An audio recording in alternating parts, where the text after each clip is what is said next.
5 important trading mistakes जो काफी सारे नए इन्वेस्टर्स करते हैं, डिटेल में साइकोलॉजिकल पॉइंट में जाते हुए आज के इस वीडियो में हम डिस्कस करने वाले हैं। ये वीडियो बहुत ही सिंपल होने वाला है। इसका मतलब ये नहीं कि इजी टू अप्लाई होगा, सिंपल है अगर हम ढंग से समझेंगे, पर अप्लाई करने में आपको प्रॉपर स्ट्रैटेजी फॉलो करनी पड़ेगी और अपने ऊपर भी कॉन्फिडेंस रखना पड़ेगा। काफी इंपॉर्टेंट ये वीडियो होने वाला है। मेरा नाम है अनंत Ladda, CFA CA CFP LLB। चलिए शुरू करते हैं 5 ऐसे पॉइंट्स के बारे में जानना जो या तो आप मिस्टेक ऑलरेडी कर चुके हो, नहीं तो आने वाले समय में बहुत ही जल्दी करने वाले होंगे।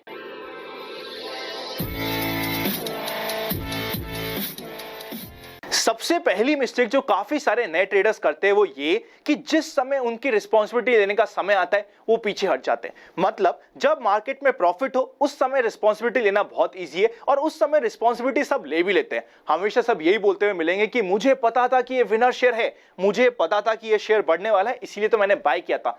जिस समय हमें विनर शेयर हाथ में लग जाए या जिस समय प्रॉफिट हो रहा हो उस समय रिस्पांसिबिलिटी लेना बहुत इजी है, पर जब लॉस आता है हम किसी पे ऊपर ब्लेम करने की कोशिश करते हैं। कई बार हम अपने रिलेटिव्स को ब्लेम करते हैं, कभी हम अपने दोस्त को ब्लेम करते हैं और अगर हमें कोई भी ना मिले तो हम भगवान को ब्लेम करते हैं। हम कहते हैं कि भगवान की शायद यही इच्छा थी इसीलिए हम इस लॉस को ले लेते हैं। इस तरीके से काम नहीं होता। हमेशा अपना रिस्पांसिबिलिटी लेनी स्टार्ट कीजिए। अगर कोई गलती हुई है तो एक्सेप्ट कीजिए और सीखिए और आगे बढ़िए। कभी भी अपनी खुद की ट्रेडिंग पोजीशन पे दूसरे के ऊपर रिस्पांसिबिलिटी मत डालिएगा। सेकंड इंपॉर्टेंट मिस्टेक जो काफी इन्वेस्टर्स करते हैं वो ये कि वो काफी ज्यादा ट्विटर्स पे या यूट्यूब पे प्रॉफिट के स्टेटमेंट्स देख के डर जाते हैं या बड़े एक्साइटेड हो जाते हैं। देखिए, अगर किसी को प्रॉफिट हो रहा है रेगुलरली, मान सकते हैं कि हम बहुत अच्छा वो ट्रेडर होगा, पर उसके पीछे की स्टडी हम देखना भूल जाते हैं। हम ये देखना भूल जाते हैं कि अगर हमें बड़े अमाउंट में प्रॉफिट होता है ऑब्वियसली हमारे कैपिटल का साइज भी बड़ा होने वाला है, तो मतलब ये कि जब लॉस होगा तो लॉस भी बहुत बड़ा होगा। इस चीज को हमें समझना पड़ेगा। आज के दिन मेरे पास भी यहां पे बहुत आसान है कि मैं आपको बहुत बड़े बड़े प्रॉफिट के स्टेटमेंट दिखाऊं, पर उसके साथ मेरी रिस्पांसिबिलिटी हो जाती है अगर मैं डेली प्रॉफिट के स्टेटमेंट दिखाऊं तो लॉस के भी स्टेटमेंट दिखाऊं। मतलब आपको पता लगना चाहिए कि अगर मुझे दिन के 10 लाख का प्रॉफिट हो सकता है तो 6 लाख का लॉस भी हो सकता है। इसीलिए कभी भी ट्विटर पे या यूट्यूब पे किसी के भी प्रॉफिट के स्टेटमेंट को देख के एक्साइट मत होइए। होता क्या है, हमें ये लगता है अच्छा 10 लाख रुपए इसने कमाए, हम भी एक्स्ट्रा ट्रेड करके ओवर ट्रेड करके सट्टा मार के जो ये बोलेगा वही करके हम भी कमा लेंगे। इस तरीके से काम नहीं होता। आपको रिस्पॉन्सिबिलिटी तो लेनी है, साथ ही साथ ओवर एक्साइटेड भी नहीं होना ऐसे स्टेटमेंट्स देखते हुए। ये इंपॉर्टेंट पॉइंट हो जाता है। थर्ड इंपॉर्टेंट पॉइंट इसी पॉइंट से आता है कि हमें कभी भी ओवर ट्रेड नहीं करनी चाहिए। अब ओवर ट्रेड का मतलब क्या होता है? देखिए, आपने ये बोलते हुए बहुत सुना होगा कि ओवर ट्रेडिंग नहीं करनी है, बट इसका जेन्युइन मतलब क्या है उसे समझने की कोशिश करते हैं। 2 तरीके से आप ओवर ट्रेड कर सकते हैं। पहला ओवर ट्रेडिंग तो ये होता है, सपोज करते हैं आपके पास कैपिटल है 10 लाख की, आपको किसी के शेयर पे बहुत ज्यादा कन्विक्शन आ गया, आपने 40 लाख का शेयर इंट्राडे में उठा लिया, 30 लाख का शेयर इंट्राडे में उठा लिया, ये सोचते हुए कि सपोज करते हैं कि मैंने 10 लाख का वो शेयर उठाया और वो 10% बढ़ा, मुझे प्रॉफिट कितना होगा? 1 लाख का। उसी की जगह अगर मैंने 40 लाख के शेयर उठा लिए और शेयर 10% बढ़ गया, मुझे प्रॉफिट होने वाला है 4 लाख का, सीधा 3 लाख का एडिशनल प्रॉफिट और अपनी कैपिटल पे 30% का प्रॉफिट हो जाएगा। कैसे? मेरी कैपिटल तो 10 लाख की है ना, और उस पर अगर मुझे 3 लाख का प्रॉफिट या 4 लाख का प्रॉफिट हो जाता है तो मुझे सीधा 30 से 40% का प्रॉफिट, और हम करने लग जाते हैं ओवर ट्रेड। इस तरीके से काम नहीं होता। अगर 30 to 40% का प्रॉफिट हो सकता है, बाय चांस शेयर 10% टूटा तो 30 से 40% की कैपिटल आपकी एक ही दिन में वाइप ऑफ भी हो जाएगी। हमेशा अपनी कैपिटल का ध्यान रखिए, कभी भी अपनी कैपिटल से ज्यादा काम करने की कोशिश मत कीजिए। सेकंड तरीका होता है ओवर ट्रेडिंग करने का कि हम किसी एक पर्टिकुलर शेयर के पीछे पड़ जाए। देखिए, इसमें मैं ये नहीं बोल रहा कि आप पर्टिकुलर रेंज में शेयर को पार्ट्स में बाय नहीं कर सकते। सपोज करते हैं कोई शेयर है 1000 रुपीज का, हमें लगता है कि 950 से लेके 1000 एक अच्छी रेंज है जहां पे हम बाय करना चाहते हैं, कर सकते हैं हम धीरे धीरे बाय, कोई दिक्कत नहीं है। पर इस तरीके से काम नहीं चलेगा कि हम अपने पोर्टफोलियो का सारा कैपिटल एक शेयर में या 2 शेयर में या 3 शेयर में लगा दे। मिनिमम टू मिनिमम आपके 7 से लेके 15 शेयर्स का पोर्टफोलियो होना जरूरी हो जाता है। एक शेयर में कभी भी आपको 15% से ज्यादा कैपिटल नहीं लगानी है, चाहे आपको कितना भी कन्विक्शन हो, चाहे आपको भगवान आके बोल दे, फिर भी आपको 10 to 15% से ज्यादा कैपिटल एक शेयर में नहीं लगानी है। इस चीज का ध्यान रखिएगा।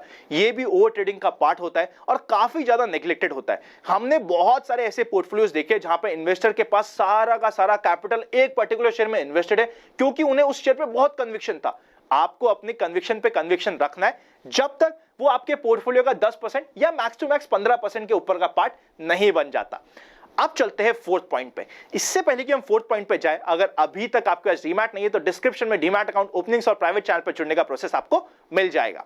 फोर्थ इंपॉर्टेंट पॉइंट होता है अपने कन्विक्शन पे ईगो ले लेना। देखिए, कन्विक्शन पे कन्विक्शन, विश्वास पे विश्वास रखना बहुत इंपॉर्टेंट है, पर तब तक मार्केट आपको गलत प्रूव ना करे। सपोज करते हैं आपने किसी शेयर में एंट्री ली, आपका 10% जो max to max stop loss होना चाहिए वो भी हिट हो रहा है। हम अड़ी जाए मार्केट के साथ कि मुझे पता है कि ये बढ़ना चाहिए शेयर, एवरेज डाउन करते जाए, स्टॉप लॉस लेने के लिए माने ही ना, ये सबसे बड़ी मिस्टेक होती है।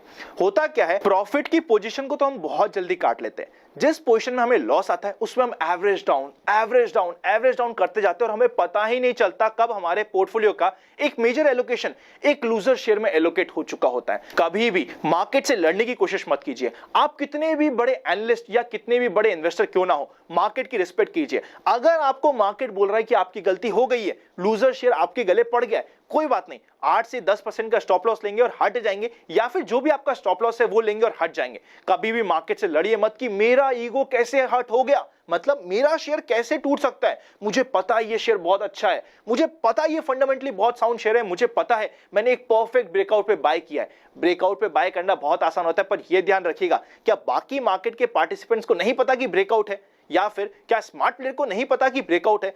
कई बार ब्रेकआउट फेल भी होते हैं, इसीलिए हमेशा मार्केट की रिस्पेक्ट कीजिए और कभी भी मार्केट से लड़ने की कोशिश मत कीजिए। फिफ्थ इंपॉर्टेंट पॉइंट, अपनी ट्रेड्स का हमेशा रिकॉर्ड बनाइए। देखिए, ये पॉइंट आपको सिंपल लग सकता है, पर आप सिर्फ और सिर्फ 3 महीने तक अपनी सारी की सारी, चाहे वो विनिंग ट्रेड हो, चाहे लूजिंग ट्रेड हो, चाहे बड़ी ट्रेड हो, चाहे छोटी ट्रेड हो, हर एक ट्रेड का एक्सेल मेंटेन कीजिए। और मेरी बात पे विश्वास रखिए कि 3 महीने बाद ये आपका एक प्रोसेस बन चुका होगा और आपको लगेगा कि यार इसके बिना तो मैं कुछ काम करूंगा ही नहीं। जब आप अपनी ट्रेड्स को रिकॉर्ड करेंगे ड्यूरिंग द मंथ, हमेशा रिव्यू करेंगे कि कौन सी ट्रेड मेरे फेवर में गई, जो मेरे फेवर में गई उसमें मैंने क्या ठीक काम किया था, जो मेरे अगेंस्ट गई वो क्यों गई। जब आप खुद अपनी ट्रेड का एनालिसिस करेंगे और खुद अपना ऑडिटर बनेंगे, उस समय आपकी सक्सेस की प्रोबेबिलिटी काफी ज्यादा बढ़ जाएगी। ये पांचों के पांचों पॉइंट बहुत छोटे और सिंपल हो सकते हैं, पर जब आप इसको अप्लाई करेंगे आपको पता चलेगा after a point of time आप काफी अच्छे सक्सेसफुल इन्वेस्टर बनते जा रहे और खुद को रेगुलरली इंप्रूव करते जा रहे। अगर ये वीडियो अच्छा लगे और थोड़ा डिफरेंट लगे तो लाइक करे बिना मत जाइएगा। चैनल को सब्सक्राइब, बेल आइकन क्लिक नहीं किया तो कोई इंपॉर्टेंट वीडियो मिस हो जाएगा। सारे के सारे इंपॉर्टेंट लिंक्स आपको डिस्क्रिप्शन में मिल जाएंगे। Happy investing and I will see you very soon.